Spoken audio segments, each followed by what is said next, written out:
Meghan Wasinger, and I own and operate an independent brokerage in Fairfax Station, Virginia. And we provide residential real estate services to people in Northern Virginia, DC, and Maryland. Beautiful. I'd like to ask you, can you share what inspired you to pursue a career in real estate and how your journey has evolved over the past 30 years? Well, honestly, I've been almost 20 years in real estate, and I would say that um, just like most people's careers, I think that it was born out of necessity. At the time, I was raising my oldest children, who are 30 years old now, but we needed extra income to afford private schools. We wanted to send the kids to private schools, so we thought, I had obviously, since I was at home with the kids, I had a natural interest in all things that evolved around, choosing, decorating, entertaining, pretty much everything in the home. Yeah, I love it. And then what motivated you to start your own boutique brokerage and how did you turn that vision into reality? Well, before I became a broker for a larger firm, I had a team, and I really liked the dynamics of the team. It was smaller, you knew everybody, and there was just an element of trust. So our brokerage really operates like a large team or a large family, and it's not so competitive. We Yeah. really encourage each other. And so the vibe in our office is very much one of like thankful appreciation and education and sharing. It's unlike any real estate office I've ever belonged to. No, I love that. Why is it so important for you to have that type of vibe in your office to be Mm. not competitive, but being helpful, being kind, and Yeah. supportive of each other? I don't know, because it's not just me. I mean, pretty much every agent in the office, helps every other agent, regardless of where they are on their journey. Because, we teach a lot of classes to people becoming real estate agents. And, I always say it's really easy to become a real estate agent. It's really hard to excel at it. And that is true because, I might have a class of, 20 students, and, all but two of them stick it out for the first 2 years.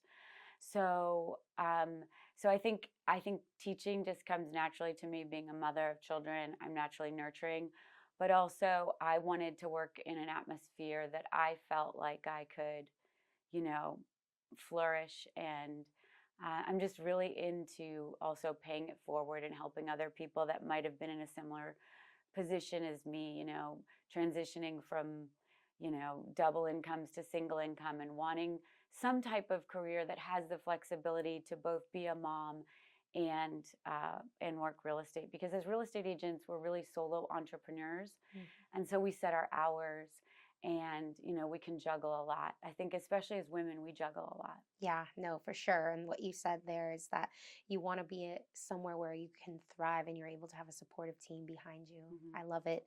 And then, what would you say is your approach to leadership and how do you inspire and empower your team through that? Mm. Well, I never really thought about it, but I did want to just touch back on one thing. You said that it's not competitive. I am the very competitive person by nature, Just very to clear the air.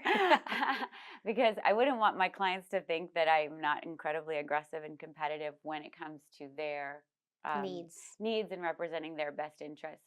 But as far as the office goes, Yes. well, we are not competitive with each Each other other, except in maybe a very healthy type of way. type of way. Yeah. But so back to your question about leadership. Yeah. Um, I don't know. I think that if you're giving all that you have, and other people see you being generous with your time and with your talents, and I feel like every single person that is in our office has just a unique set of skills that nobody else has. So I guess my approach to leadership is giving people jobs that they excel at. Yeah.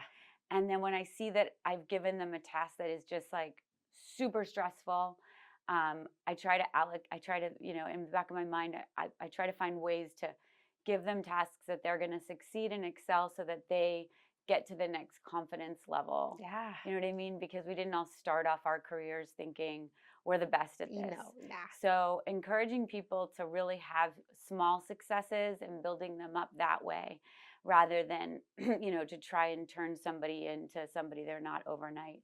And I would say it's appreciating their authentic selves too. Yes, absolutely. Because, I think people are all a little uncomfortable and stressed when they're being made to do something they don't enjoy. Yes. And there's so many facets of real estate. Like if you don't like door knocking, if you don't even like, interacting with people on the phone, there are, apps and, text message and emails, or you don't like to email, you just like to talk to people face to face, or you don't like paperwork, or you don't like directions. There's so many hacks to like either find a way for technology to help you do the things you don't enjoy doing, or find somebody else that in the office that does it better and maybe ask them to help you with Yeah, teamwork makes the dream work. it. Right. And then, what are some marketing strategies that you would like to share with other entrepreneurs? Maybe something that's working for you, or maybe something that you found like, you know what, that for me personally, that's not working for me. Would you mind sharing that?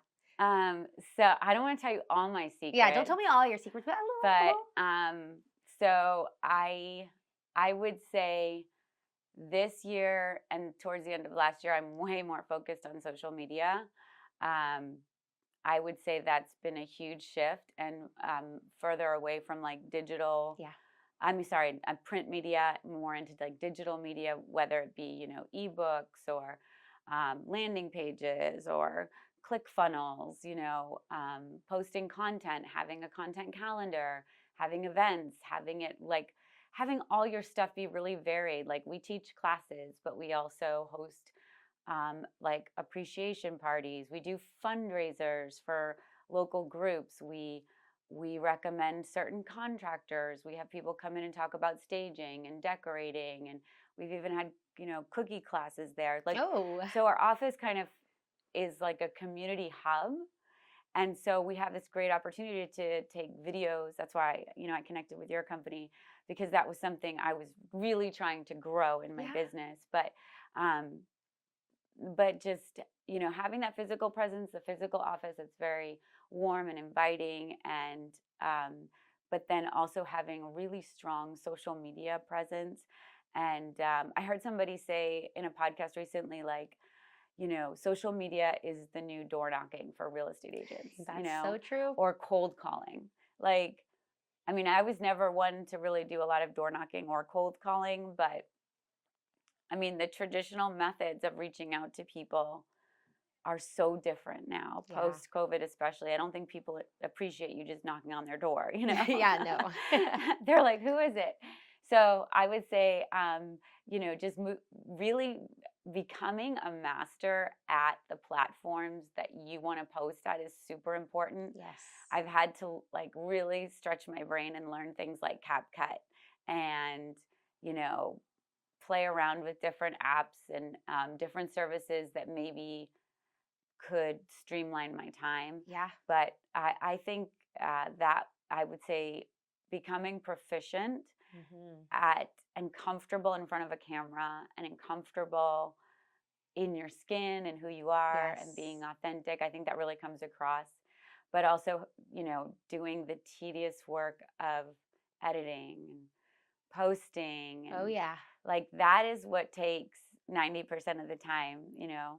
So if that's not something you're good at, find somebody else to do it for you. You like I said, you can't be good at everything, but any business should have a basic understanding of how influential social media is. Absolutely. Yeah. And it sounds like you understand the value of being on social media, getting your name out Yeah. there, doing those dances, or maybe not dances, but doing No, the- they're literally Yes, dances, like a exactly. TikTok dance. I love that. No. I got like 30,000 views for a TikTok dance in my office. And I was just blown away because I could post so much meaningful content and tell you But the so dance. much important things about real estate and what not to do and the pitfalls to avoid and how to get the most for your house and how to negotiate deals. But everybody wants to see The the dance. dancing realtor. So Thank you for being the dancing realtor. Thank you for taking one for the team here. Awesome. And then, what is one mistake you made early in your career, Mm. and what did it teach you looking back?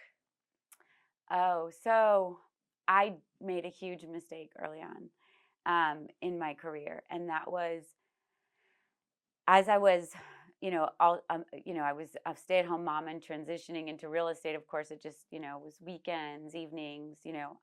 I treated it like a part-time job when I wasted years of cultivating those leads and Hmm. really being like purposeful and organized about my business because, referrals came in very easily, but also, I wasn't the sole breadwinner at that point. So my career was kind of, and even in my own mind, it was kind of like secondary, maybe not as important Hmm. as my husband's. And I think as women, regardless of how financially solid you feel, how, you know, wonderful your situation is, at any moment, your spouse could die, your child could get sick, your husband could lose his job, you could get divorced. Like a lot of things can happen that will just take the ground from you. Hmm. And so I think as women, no matter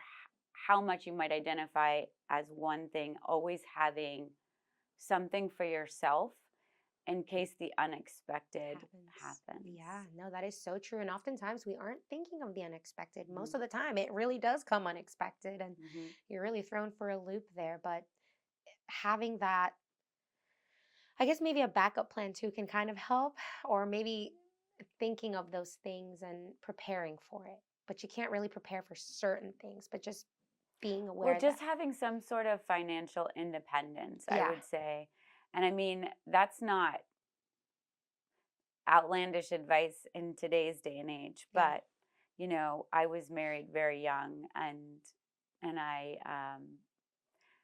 so it was very easy to, you know, think that my job maybe outside the home wasn't as important. And I would say as women, you really need to treat, everything like it's your full-time job, yeah, unfortunately. Even if you are doing it part time, part-time, yeah, take it seriously, be organized, get the systems in place that you need early on because, even if you just do, one, you know what they say, like a mountain is like one grain of sand at a time. yep, But be organized and be have a vision in hmm, mind. Like, yeah, don't just say, okay, I'm going to sell a house this year because I want to be able to afford to take my family on a European vacation. Like, have a big vision, a big a reason bigger, for doing everything you're doing that might be decades away. yeah. If I was Wow. starting over again. Yeah. Well, thank you so much. That's so insightful. And I Thank appreciate you. you telling us this because sometimes maybe it'll resonate with somebody out there. I know it resonates with me because sometimes, Thank you. yeah, no, absolutely. And let's see, how does being a woman run business shape the culture and values in your brokerage personally? We're very different than your average brokerage just because every real estate class and every conference and everything I ever went to, it was all about sales and all about your income. And that really might motivate people if you show them a diamond ring or a mansion and be like, this is what you can get if you're really successful in real estate. But for me, that never resonated. Um, so I would say, as a woman, what really motivates me, and I'm gonna sound, you know, so you can dismiss me if you want because I know that and this is not what they teach in real estate classes, but as a woman, I really care deeply about everyone having a home and having a place where they can have refuge from the world and life's anxieties. And so for me, what motivates me is definitely the the client or the situation, and the worse the circumstances, the better I am. Like, give me somebody who has a difficult time getting approved for a loan or a first time home buyer or you know, a tricky situation, and those are my favorite. You're like challenge accepted. Yeah. I love that. No, that's so good. A lot of people are just like, I don't want to jump through hoops. Just give me the easy stuff. So you're just like, I'll take the challenge. Yeah, Give like me here. without any intellectual challenge there, I think real estate would be boring, but almost every transaction has like its ins and outs and its new things. Oh So, yeah. especially as somebody who's constantly getting bored, I feel like every transaction is like a new adventure. Yeah. And you also become a very meaningful part of your client's life. So the motivation for me as a woman is very much tied to who I am as a mother, Yeah. and who I am as somebody who loves to create warm and inviting spaces and make sure everybody feels welcome. Yeah. You're making me feel all cozy inside. Maybe it's just this jacket. I don't No, know. it's probably your office because it's like almost identical to my office. Really? Oh, even the green and everything. Yeah, no, I mean, I just the warmth and the fun Yeah. and that, the vitality that's in here, it's a great vibe. Yay. I love hearing that. Oh my gosh. And we did not pay her to say that, guys. She literally said that from her heart. Thank you. Appreciate that. Well, you deserve it. Thanks. And how do you maintain a healthy work life balance while leading a thriving business? Mm. So, not to get on my Airbnb soapbox, but so one of the cool things that I do is I manage Airbnbs, and I have two in Florida that I manage. And so it's really nice because it gives you an excuse to go check the house, but also take a vacation. Yeah. So um, for me, have it's work because I'm checking on the house and checking on the cleaners and Hmm. doing repairs while I'm there. But it's also, very relaxing. I have family down there that I love to spend time with, Yeah. and it's nice to get a change of pace. So I try to incorporate my work and vacation into the same thing. I would say I'm not great at like work-life balance, but everybody knows that there's a time to put work away. Yes. You do as a real estate agent, you get calls. I just got a call at 8 o'clock on a Sunday night. You're making lunches for the next day. You're tucking your kids to bed, you're Yeah. getting ready for the week ahead. But when that call comes and you need to negotiate or ratify an offer, you have to do it. And so Yes. there's moments when I've got to plug back into work, but ultimately if it's not something pressing, I think every person in has an innate knowledge, call it intuition, of when it's time to just close the computer Yes. and pay attention to the people around you that you love. And so that's really important. I wouldn't say like I'm really consistent about exercise, or I'm pretty good about eating healthy. That's good. Yeah, I am very healthy.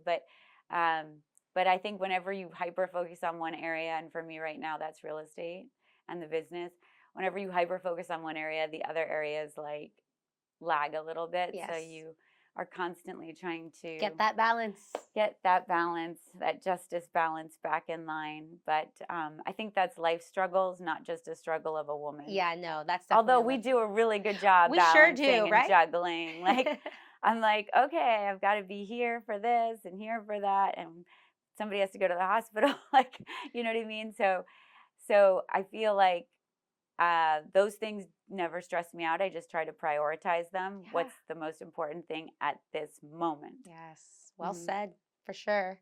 And then let's see. I have so many questions. I'm like, what do I want to ask her? What are some unique challenges boutique brokerages face, and how have you addressed them? Oh, well, so I guess when you're a smaller brokerage, you don't have as much name recognition. Mhm. So that is a unique challenge. Um, and then um, the other thing that I wouldn't say I'm horrible at it. It does not bring me joy. Mhm. It's the type of thing everybody has them that they kind of procrastinate on because it's the thing that they don't enjoy the most. Yeah. Um, but I would say like accounting and Yeah. bookkeeping. I mean, I'm all about, getting in front of people and talking to people and welcoming people and hosting events and teaching and negotiating, and but when it comes to just sitting down and, maybe putting your headphones on and just doing that monthly work, the Yep. bookkeeping and the invoices and paying of the bills, I would say that's probably nobody's favorite part, but that Yeah. is a very, very challenging part, Yeah. because there are many other things I would rather be Be doing. doing, yeah, nope. Everybody has that one thing. Everybody. Yeah. Some people enjoy that. Others are like, yeah, I don't want to do this part of my life. So, Yeah, that is, I mean, because if you were a bigger brokerage, you would have a staff to do that. yep. So I think smaller brokerages, I'm wearing a lot of hats, and this is the year where I'm kind of giving Removing. some of those hats to other people and trying to work at what I'm best at and also what I want to do and what brings me happiness. Yay, I love that for 2025. Yeah. Removing a little bit of those hats and sharing is caring. Yes, exactly. But, learning to delegate is a skill, In itself, that's right. And it's also and learning how to automate systems that you keep repeating and repeating and repeating. How many hours of a day can you get back by just figuring out better systems, Hmm. whether it be hiring somebody or purchasing an app? Like, I really feel like technology has helped free up about, you know, 35-40% of my time That's awesome. from some tasks that aren't fun. Not that fun. Yeah, no. Good old technology. It's Soul ever changing. crushing. I'm Yes. like, I've got to do this. Yes. And you have, and you did. I'd like to ask you, where do you see yourself in the next 5 years as a person and with your business? Oh my gosh. So my vision board, I kind of just did it in my head this year rather than having a physical one. But I definitely see, did you say 5 or 10? 5. Okay. In 5 years, I see owning and operating maybe another, I would say 3 to 5 Airbnbs, because I love that as my side hustle, and it's very related to real estate, and I really enjoy it. I'm Yeah. working on a book right now of how to start your own Airbnb. So the book should come out, I'm sure, within the year. Okay. But I just get so many questions on how I do things, and I was like, well, maybe I should just write them down because Yes.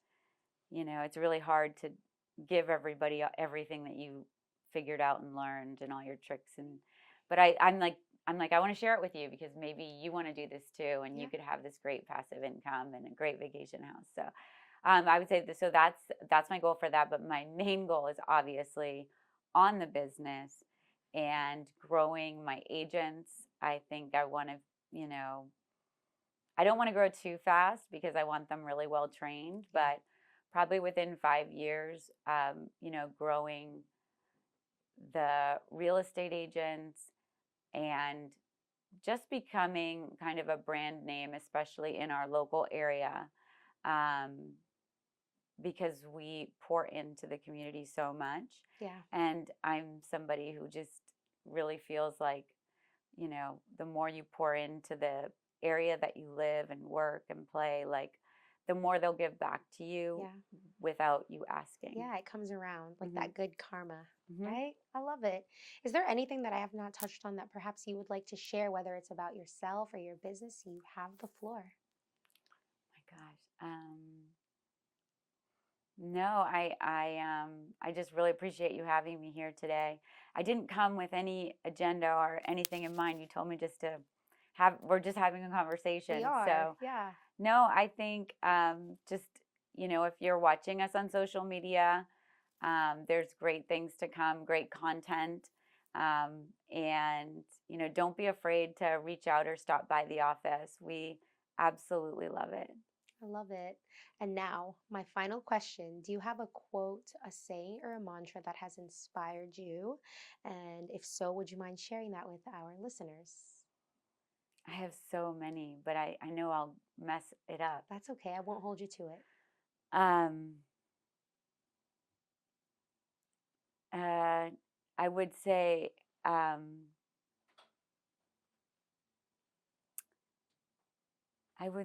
it would probably be along the lines of um, just, uh, you know, how important it is to persevere through hard times. Mhm. I think it's I think if anybody's watching this and looking for encouragement because their first career didn't work out, or the idea of their perfect life wasn't, how it turned out to be, to just my advice would be, if you're an entrepreneur, you're going to have setbacks. Like, there are so many times when you're going to feel like you're defeated, and just to keep persevering, and the the the work that you put in is going to eventually sprout and grow. Grow. But sometimes you can get discouraged along the way. And so, if there's any other entrepreneurs out there, or people feeling like 2024 was difficult, it was. I mean, it was hard for many people, but just keep putting in the hard work, um, and you'll see that the fruits of your labor will blossom. Yeah, that's beautiful. Well Thanks. said. Thank you so much for being on the podcast. I Thank really you. appreciate you sharing your experiences, your wisdom, and insights. It's Thank, been a pleasure. thank you. Thank you for having me. Absolutely.